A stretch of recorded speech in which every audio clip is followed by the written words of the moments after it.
Pasalamat ko sa Panginoon na binigyan ako ng talent at yung talent ko i-share ko sa mag-umpisa pa ng farm. At kung gusto nila yung farm sa pag-seminar ko sa Los Baños, Laguna, sa barangay captain na nakapunta ko sa Manila sa UP Los Baños, pinagawa kami ng farm.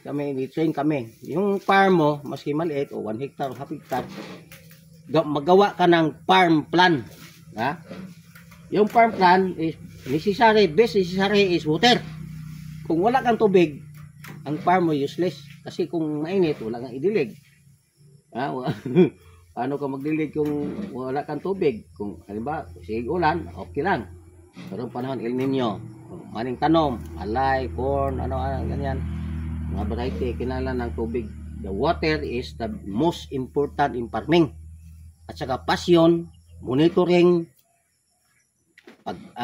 kuan mo, mamahalin mo yung trabaho mo. Yan lang ang sikreto ng mag-farming. At saka exercise sa katawan mo para malakas ka o palaging malakas ka. Kain ka ng gulay. Ako, hindi na ako kumain ng meat. Vegetarian ako ngayon eh. Yan, ayaw ko na magkain ng mga kuan. Wala akong maintenance. As senior citizen, wala akong maintenance. Yung mga kasama ko, may maintenance sa mga tablitas. Ako, wala.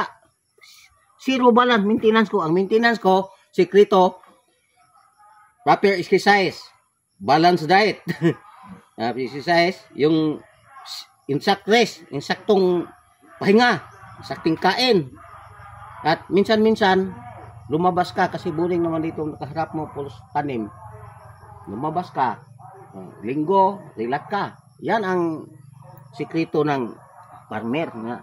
Hindi ka mayroon kang ginagawa sa bukas at ngayon. Ang ngayon, hindi bukas. Ang bukas, hindi ngayon. Ang ibig sabihin yan, time is gold. Ha?